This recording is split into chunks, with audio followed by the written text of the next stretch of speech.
All right, for those of you that don't know, I worked in finance, a real estate guy, and, part of my working in finance, I had to deal in life insurance. So I had to become up to speed on mortuary tables. Yeah. And for those of you that don't know what a mortuary table is, they quite literally, it's odds are you going to live or you're going to die. All right. Now, when I did the research on this, on average, you have 1 to 3 of these places burning down a year. That's just the way it goes.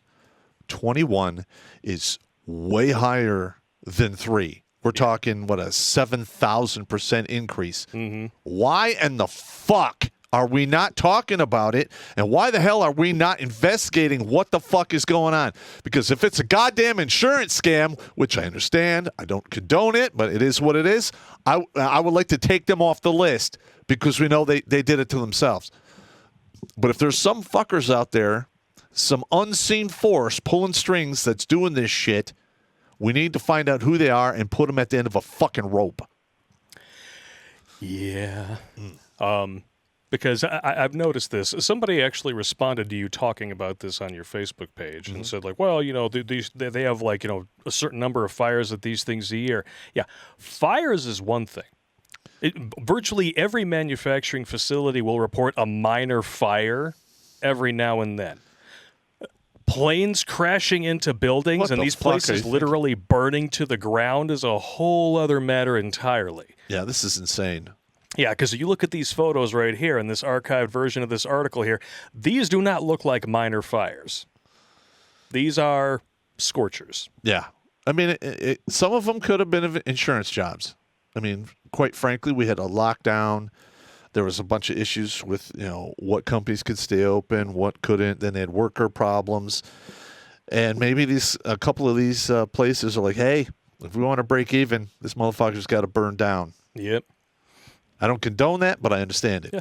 And another one caught fire just yesterday. Oh, wow. Amazing. If you remember a couple of months ago on the stream, we showed you an assembly of TikTok videos of people showing not just, farmers scorching their own land, plowing it up, destroying crops, but also they showed the receipts. They showed the letters they received from our own Department of Agriculture ordering them to do so. Check it out. To this. Okay, TikTok, you've been hearing a lot about the government paying to come in and destroy crops, and I'm just here to tell you that it is absolutely true. They came in here, they took about 10 acres off of this farm, paid us about double the market price. We couldn't say no. Now, that is not the fucked up part. Just wait.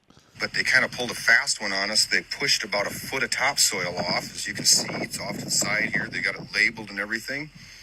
And they're actually starting to load that up on side dumps, and they're hauling it to the West Coast ports, and they're putting it on all these empty shipping containers. Shipping containers. That are going back to China. All right.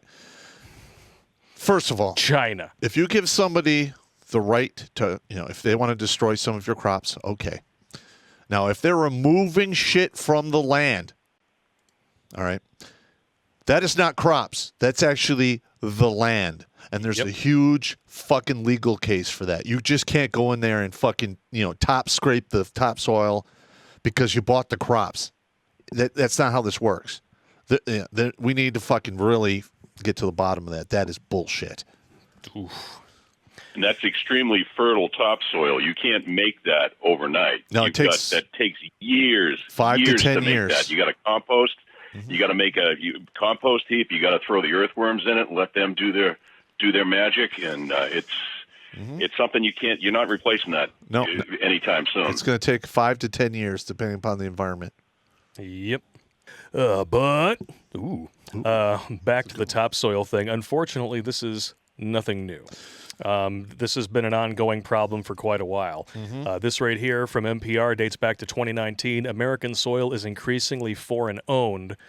Large swaths of farmland are being bought up by foreign investors.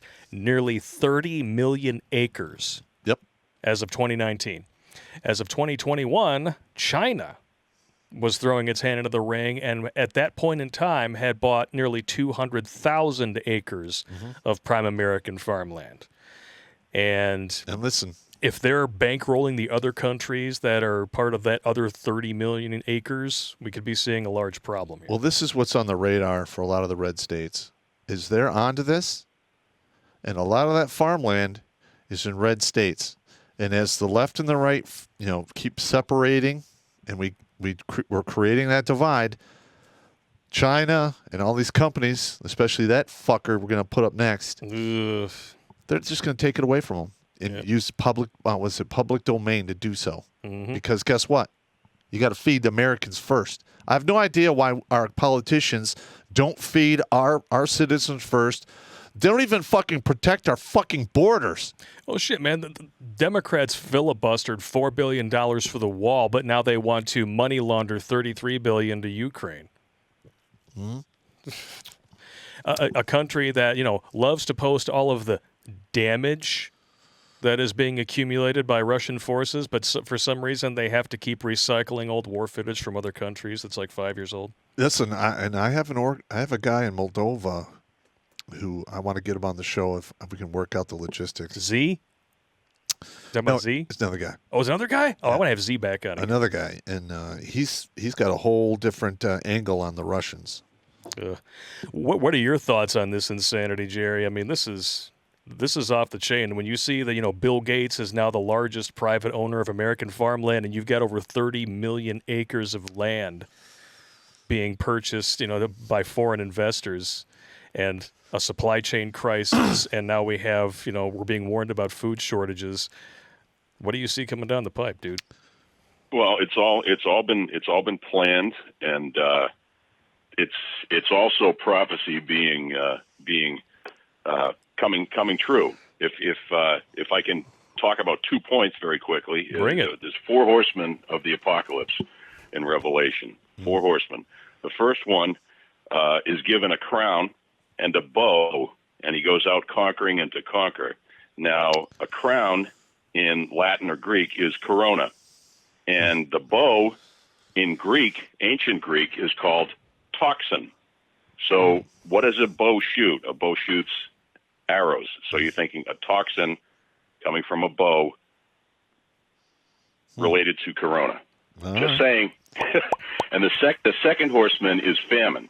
And that's famine where it's going to cost a full day's pay to get 1 day's worth of food. And I don't know if you've been to the supermarket lately, but it's happening. Yeah, it is. It's rising. It's rising. So I mean, these things are going to happen. It has to happen, and things are going to get a whole lot worse before there's ever a chance of them getting better. Absolutely correct. Bad news bears, baby. Bad news bears. I don't know. So yeah, when they tell you, when you read this, this article about, the experts disagreeing with, food processing plants going up in flames, having, planes crash into them and whatnot, telling you it's no big deal. Don't forget, the same mainstream media outlets that 6 years ago swore on a stack of Bibles they would never help one campaign over another because we're impartial news sources and we're pillars of the fourth estate. And then it turned out that it was absolutely true. Donna Brazile from CNN was literally giving the Hillary Clinton campaign the questions for the debate ahead of time. And now the Biden administration has asked the mainstream media to positively spin economic news in order to increase consumer confidence, and they are bragging about becoming essentially state media. Absolutely correct. What was the license that Obama gave to news sources to essentially become propaganda outlets? The Smith-Mundt Modernization Act. Thank you very much. That's a mouthful. 2012. Yep. They set the stage back in. And, of course, they hid it in another bill. When are we going to stop letting Congress do bullshit like that? Yeah, Pass listen. one bill that has one function at a time. Yeah. Listen, do your fucking job. No, you should be there for 500,000 pages. Here's 500,000 pages, and you have to vote on it in 4 hours. Yeah, we have to, pass the bill in order to find out what is in it. That is so fucking stupid. Yeah, that's. And my thing is this: if the bill can't stand on its own to get put into law, it shouldn't be put forward. Amen. You stick it in these huge fucking pork barrel fucking bundles is absolute fucking horseshit, because a lot of the problems we have today are because of these bullshit laws. Yeah. We literally have, if you were to buy all of the books for all of the federal laws, they would stack up 2 feet high for this entire fucking desk, and that's just like in the past 10 years. Yeah. It goes up about 12 feet. And most of those were passed because they added them to these big bundles for like the budget and defense spending or what have you. That is horseshit. And if they're like, well, we don't really have enough time to do all this. Like, fuck you. You ran for fucking office. You knew what was taking place. You show up to do the job, but you don't want to do the job. Why are you there? Please answer the question. You should be there 8 to 12 hours a day, reading all this shit. You should have a staff advising you what's going on. And if you don't trust somebody in your staff, fire their ass. It's fucking crazy. And then they vote themselves another pay raise. Yeah. 200 years ago, people in government had businesses. They were farmers. They were lawyers. They were doctors. They were business owners. Veterans. And they would come to the state capitals and the nation's capital, to vote on something, and then they would go back home. Yeah. They're not locked in without term limits. I don't even know what their pay raise is. Last I heard, congressmen were getting $173,000, but that was before the pay raise they voted themselves earlier this year. Yeah. So I have no idea what they're getting now. And they have like their special health care, and then if you're in their retirement packages are just ludicrously absurd. Yeah, and their exorbitant salaries do not even take into account all of the taxpayer-funded bells and whistles, like the cars, having drivers, their private security. Yeah, you're not allowed to have a gun because gun's bad, but I'm going to spend $300,000 of your taxpayer dollars on private security ran by what? Well, firearms. Guys with guns. Guys like me. Congress's approval rating in this country usually rocks somewhere around like 17%. Mm-hmm. They're like 2 notches below having a really satisfying diarrhea shit after Taco Tuesday. They're way down there. Now, let's say that, you and I were to go to work for a company and we have a boss. We work for Whitey, who reports to Murphy, and he works for the man. And there's 100 employees in that office. And in order to get a raise, we had to make sure that we had at least like an 80% approval rating. But you could only find 17 people in that office who agreed that you did a good job. Would you get a raise? Probably not. So why the fuck are we letting these assholes vote themselves pay raises when they have a lower approval rating than the shit floating in my toilet? Absolutely correct. It is a clusterfuck, and I don't know how we're going to fix it. Well, I know how it's going to get fixed, and ultimately in the end, and it's going to be violence. Like, I'm sorry, they should never be allowed to vote themselves pay raises. If they want a pay raise, they need to turn to their constituents and actually plead their case. If they want a pay raise, their constituents should vote to give them one. Absolutely correct. If they're fucking up and they're not doing their job, no pay raise for you. Come back 1 year. And I would like to see a maximum, like 12 years you can work for the federal government. Yeah. That's it. Yeah, and these people, one of the articles, I love it. It's like, China's buying up farmland, which is sparking concern in Congress. Oh, you mean the Congress that's owned by fucking China? Absolutely correct. Those fuckers have sold out so hard. If you have foreign investments and you are working for the United States government, you should automatically be put in the file cabinet under traitor and forcibly removed from your position because you have split loyalties to this country and you will never put this country first. That's absolutely correct. Amen. And they women. That's gay. Stop.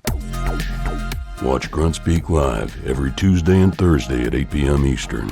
And if you'd like to join Pop for Supporters Sundays, consider making a donation on Locals, Patreon, or Subscribe Star.